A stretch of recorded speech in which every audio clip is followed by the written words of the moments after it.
Silver इतनी तेज दौड़ लगा रहा है कि हर इन्वेस्टर बस उस दौड़ में शामिल होना चाहता है और इस चक्कर में बहुत सारे इन्वेस्टर्स उसमें पैराशूट जंप कर रहे हैं। और ऐसे ही मेरे एक स्टूडेंट ने मुझे कल मैसेज किया ये, जहां पे उन्होंने on the spot 200 grams silver buy किए। अब ये मैसेज पढ़ते ही मेरे मन में सबसे पहला क्वेश्चन आया, क्या ये जीनियस मूव माना जाएगा या गैम्बलिंग? तो इस पूरे वीडियो में हम इसे डिटेल में देखने वाले हैं, क्योंकि मुझे मालूम है आपके मन में भी यही क्वेश्चन होगा कि क्या सिल्वर ज्यादा खरीद लूं, रुक जाऊं, वेट करूं, क्या ये गिरने वाला है?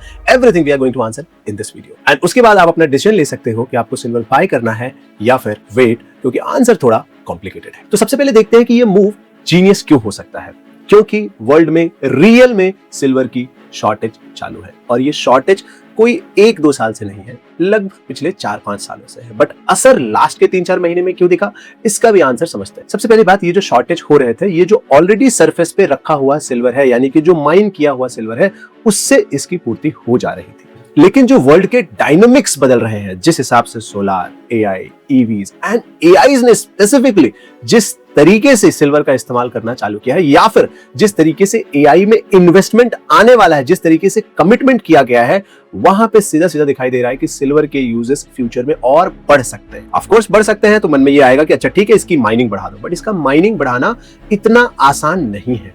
एंड इसी वजह से चाइना ने भी अपने सिल्वर के एक्सपोर्ट पे बैन लगा दिया, जो कि एक सबसे बड़ा ट्रिगर बन गया सिल्वर के प्राइस रन में।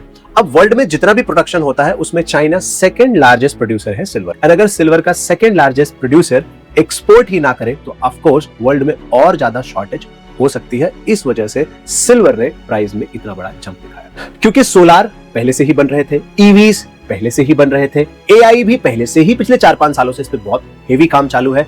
तो इन्होंने उतना बड़ा जंप नहीं दिया जितना फ्यूचर कमिटमेंट, जिस हिसाब से कमिट किया गया है फ्यूचर में कि एआई बहुत तेजी से रैंप अप होगा। एंड जिस तरीके से चाइना ने सिल्वर के एक्सपोर्ट को कंट्रोल किया है, वो सीधी चीज बताता है कि चाइना इस रेस में आगे रहना चाहता है। अब क्या ये जो शॉर्टफॉल है, ये शॉर्ट टर्म के लिए है या लॉन्ग टर्म के लिए है? ऑफ कोर्स ये शॉर्टफॉल जो है वो शॉर्ट टर्म के लिए नहीं है। यानी कि ये शॉर्टफॉल को अगर हम चाहे भी तो अगले साल खत्म नहीं कर सकते। क्यों? क्योंकि सिल्वर की जो माइनिंग का प्रोसेस है, वो ऐसे नहीं है कि चलो अगले दिन से हमने सिल्वर की माइनिंग को बढ़ा दिया। ऐसा नहीं कर सकते, क्योंकि डायरेक्ट सिल्वर की माइनिंग होती ही नहीं है। माइनिंग होती है जिंक की एंड कॉपर की, एंड उस माइनिंग प्रोसेस में as a by product silver निकलता है।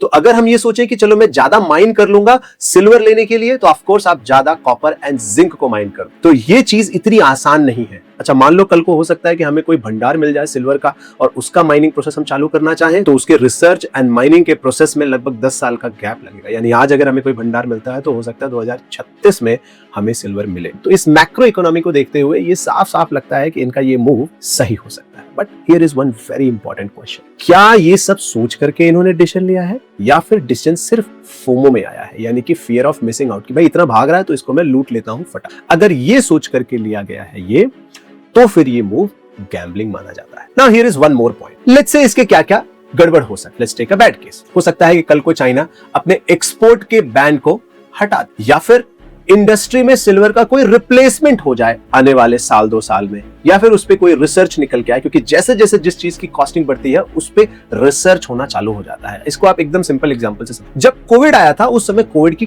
कोई वैक्सीन नहीं थी। तो अगर हम उस समय खड़े होकर के एनालिसिस करते कि भाई कोविड जो है ना अब आ रहा है, इसका कोई वैक्सीन नहीं है, तो बाय डिफॉल्ट सब मर जाए। दिस वाज नेचुरल एनालिसिस कि ये तो ऐसा ही होना चाहिए। लेकिन वर्ल्ड एक कंटिन्यूअस चेंजिंग प्लेस है, ऐसा नहीं कि कोई स्टैटिक चीज है, ये इसमें चेंजेस नहीं आ सकते। हमने क्या किया, जैसे हमें ये इंफॉर्मेशन मालूम पड़ी कि कोविड आ गया, हमारे पास वैक्सीन नहीं है, वर्ल्ड ने तुरंत उस पर काम करना चालू किया। 1-2 साल के अंदर वैक्सीन रेडी थी, एंड आज कोविड का कोई नामो निशान लगभग नहीं। बिल्कुल वैसे ही आज सिल्वर का शॉर्टेज आया है, तो आज जो हम एनालिसिस करेंगे वो आज के सिनेरियो के हिसाब से कर देंगे कि अच्छा अब तो ये हो ही नहीं सकता, इसमें ऐसा नहीं होगा, इसमें ये नहीं होगा, तो ये पक्का ऐसे ही जाएगा, which is of course right. But जैसा मैंने बताया, वर्ल्ड एक कंटिन्यूअस चेंजिंग प्लेस है। जैसे ही दुनिया को ये मालूम पड़ता है कि अच्छा ये चीज का हमें शॉर्टेज हो रहा है, इसका अल्टरनेटिव ढूंढना हम तुरंत चालू करते हैं, या फिर कॉस्ट को कंट्रोल करने का तरीका हम तुरंत ढूंढने का प्रयास करते हैं। एंड 1-2 साल 3 साल तक जाते जाते हम उसका कुछ ना कुछ सोल्यूशन ढूंढ निकालते हैं। And that's how the world works. क्योंकि इसके पहले भी बहुत सारे प्रेडिक्शंस थे कि एक पर्टिकुलर टाइम के बाद जितना हम अनाज पैदा कर रहे हैं, इतने हम ह्यूमंस को नहीं खिला सकते। बट हमने उसमें प्रोसेस तैयार किया, हमने उसमें रिसर्च किया, एंड आज 8 बिलियन से ज्यादा लोग हैं अर्थ। सो ये एक बहुत इंपॉर्टेंट पॉइंट है कि वर्ल्ड एक डायनेमिक चीज है। नाउ थर्ड इंपॉर्टेंट पॉइंट, कि अगर ये सिल्वर बाय किया गया है एसेट एलोकेशन के नजरिए से, कि भाई मेरा ऑलरेडी 10 लाख रुपया इक्विटी में है, मैं 1 लाख रुपया और सिल्वर में डालना चाहता हूं, या लेट्स से 60,000 रुपया सिल्वर में डालना चाहता हूं 200 ग्राम का, तो मेरा 5% जो पोर्टफोलियो है वो सिल्वर में हो गया। This is a very good strategy, this is not gambling. But मेरा पोर्टफोलियो ही 50,000 का है और अब मैं जाकर के फोमो में आकर के खरीद लाया, अब मैं एसेट एलोकेशन के बारे में नहीं सोच रहा हूं, देन दैट बिकम्स गैम्बलिंग।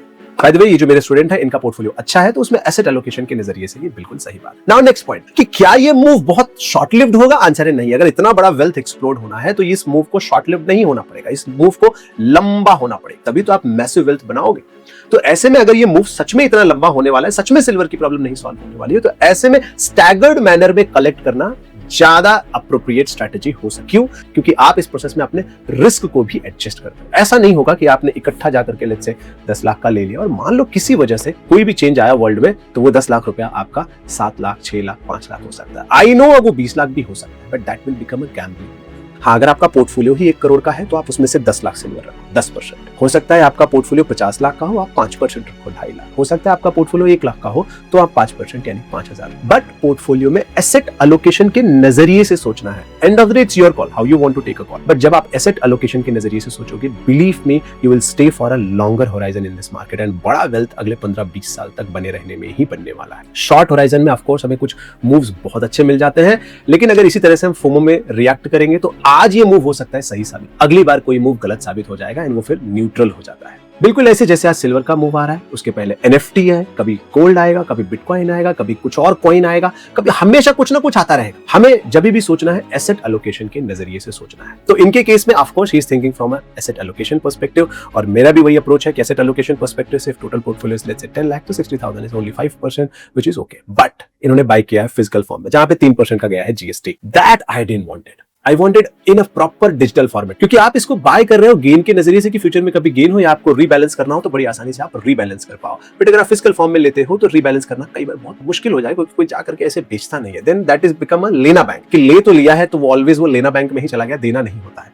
अगर यही जो ETFs होते हैं या फंड ऑफ फंड होते हैं म्यूचुअल फंड के, वहां से लिया होता तो वहां से स्विच करने में बहुत ज्यादा आसानी होती है। इन्होंने जो वेबसाइट चुनी है MMTC पैम, that is very very very authentic website, वहां से इजीली लिया जा सकता है, तो that is very good website. But ये 3% GST एंड देन फिर अदर उसमें प्रीमियम चार्जेस देने पड़ते हैं, तो उससे आपका लाख रुपए का इन्वेस्टमेंट बाय डिफॉल्ट 95,000 हो जाएगा, 94,000 हो जाएगा, यानी आपने 6% तो लूज कर दिया। So to summarize this simple, if you are buying from asset allocation perspective, then it will become your genius move. But if you are buying from just a FOMO perspective, कि बस ले लेता हूँ ये भी वो भी, रैंडम मुझे मूव करना है, remember this, कभी भी रैंडम मूव आपको बहुत दूर तक नहीं ले जाएगा, लेकिन स्ट्रक्चर्ड मूव आपको एक बहुत लंबा वेल्थ बनाने में हेल्प करने वाला है। So this was the detailed commentary on this action item. By the way, मैंने अपने बहुत सारे स्टूडेंट्स के पोर्टफोलियो में सिल्वर या multi asset fund for sure introduce किया हुआ है। उनके पोर्टफोलियो में मल्टी एसेट है जिसके अंदर गोल्ड सिल्वर ऑफ कोर्स ये सब रहता है, एंड जिनका पोर्टफोलियो काफी बड़ा है उनमें हमने कुछ जगह पे सिल्वर भी इंट्रोड्यूस किया हुआ है।